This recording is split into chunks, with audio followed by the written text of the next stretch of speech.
Hello everyone, and a very warm welcome to a new episode of Inspire Africa with me, Jerry Fisayo Bambi. Coming up, we'll bring you the story of a young Cameroonian guitarist who traded his dreams of a music career for that of the design and manufacturing of guitars.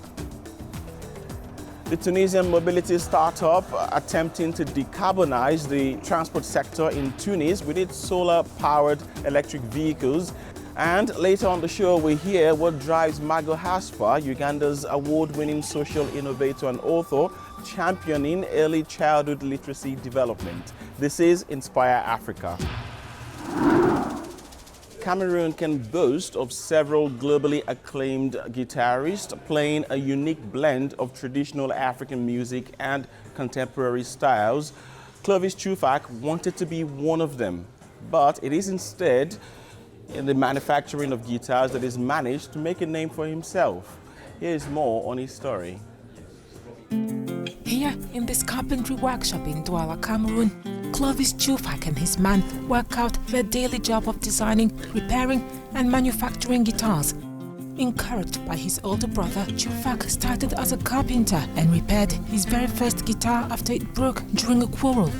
Determined to fix it, the young Cameroonian began to learn on the internet. He is today one of the champions of made-in-Cameroon guitars, despite some challenges. I remember there was a time I had recently moved to this place and challenged myself to make 30 guitars, and I successfully made 30 guitars in less than 2 months. Since he started out, Chufak has built almost 300 guitars, which are used by music lovers and professionals in Cameroon and abroad. Raphael Diop is one of them. He believes the young luthier can be proud of his work.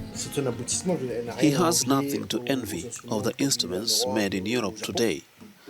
All the harmonics, all the notes vibrate. This type of sustenance, the duration of the note, getting the wood to vibrate, and the project of the note is a mark of a luthier.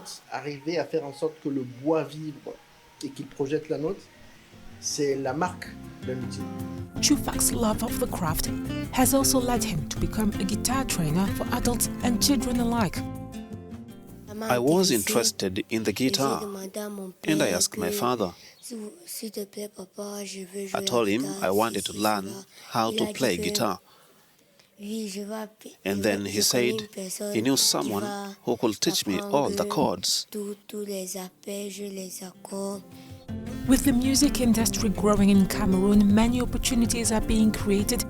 Chufak wants more young people to embrace them, including that of making musical instruments like the guitar.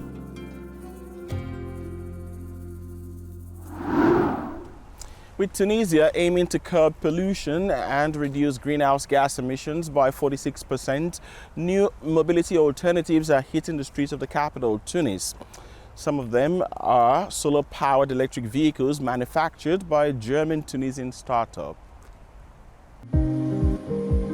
A new motor vehicle has hit the streets of Tunisia's capital, where traffic is on the increase due to the booming delivery industry. This tricycle is being presented as an eco-friendly answer to the challenges of rising costs faced by businesses in downtown Tunis. Adnan Elouz, who uses one of Bako Motors' solar-powered tricycles for his delivery business, has calculated that he's saving the equivalent of about $150 in fuel expenses a month. It's a very economical vehicle. Autonomy of 100 kilometers with the batteries plus 50 kilometers with the solar panel.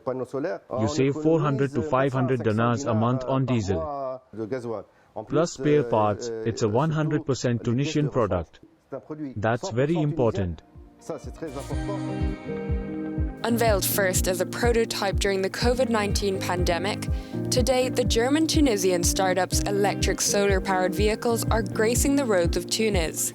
Founder of the green mobility startup, Boubacar Siala and his team of engineers designed its engine to run for approximately 17,500 kilometers per year, just by harnessing clean energy from the sun. We have a young team, so it's all about teamwork. It's teamwork that dominates the mindset in Bako Motors culture. Each tricycle has a 4,000-watt motor and an electric battery with a range of 200 kilometers per charge. The electric vehicles, intended for delivery services in urban transport, can be charged from solar panels or domestic sockets. Here in Tunisia, we are fortunate to have a large automotive industry. So we have automotive suppliers in many areas, in wiring, electronics, tires, bodywork, etc. The automotive startup says it now has 40 employees and has sold nearly 150 solar-powered vehicles in Tunisia. It also wants to expand to Saudi Arabia and Lagos, Nigeria. Now, Uganda's Mago Hasfa is the founder of Read to Learn, a non-profit focused on early childhood literacy development. Also an author of children's books, Mago's work over the past 6 years is now gaining international recognition. She joins me now from Kampala. Mago, welcome to Inspire Africa. I'm glad to be here. Very honored. Mago, you certainly have had a very remarkable year.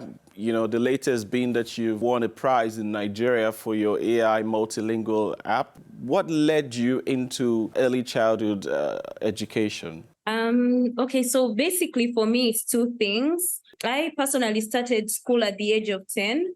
And I remember the first time I got my report card and we were 98 kids in the classroom. And I was the 98 out of the 98 kids. And because I didn't know how to read, I went back home and I was screaming, saying that it's my first time in school and I'm the best. And my aunt just like beat me up and she said, "You're so stupid that you would be the last and you didn't know." But then I also had another aunt in the same home and she came to me and said, "You know what, you look like you have the passion for education and you look like you really want this. So I'm going to teach you how to read." I fell in love with reading from then. I went back and did 2 years of school instead of 7 and then ended up emerging as one of the best kids in the school. Then later on, I found my career in a different path in human resource. But as I was doing that, I used to volunteer to pick books and go and read with children. But there was no relatable books that were really good quality and had good messages for kids. So then I decided, you know what, I'm just going to drop everything and focus on making sure that I create books that the African child can relate to. Because, I mean, reading and literacy can transform your whole life. So what makes your work different? 80% of the books that I write advocate for disabilities. So we are using children born with autism, albinism, any form of disability. We're using them as the main characters in these books to inspire children, one. Then two, we have audiobooks, we have animated books, ebooks, and then actual hard copy printed books. And we are training grassroots young people between the age of 13 to 18, and we call these literacy champions. I believe that this skill that is transferred from peer-to-peer level is not the same as the teaching level. So if we're using their fellow young children, peer-to-peer, they engage with fun, relatable stories. They learn how to read. They just basically learn how to read. So that's what makes us exceptional in what we're doing. What has been the hallmark of your evidence-based literacy interventions? So I started the grassroots intervention and started with one of these girls called Tina. At that point, at 12 years old, she was being prepared to be married off. When I recruited her as a literacy champion, she had no confidence. At 12, she couldn't read as well. That's why they were saying the education system had failed her.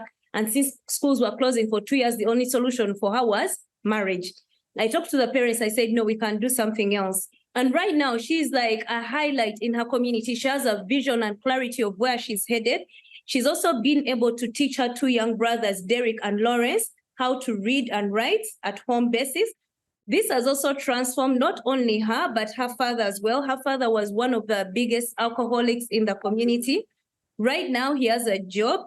He's now playing a key leadership role in the community. So as you can see, it was what started as would have been just literacy and books has transformational and social impact on the entire community. What would make you fulfilled?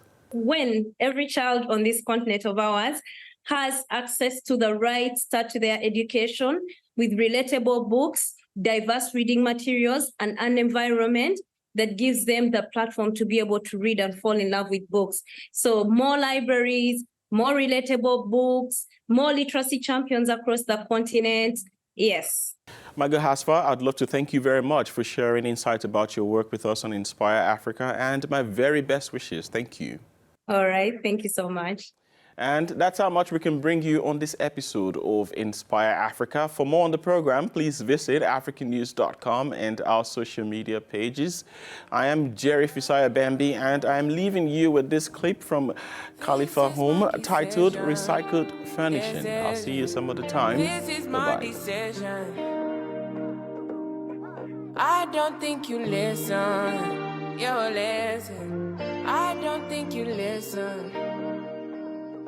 For me to come out, it must mean I'm a teacher.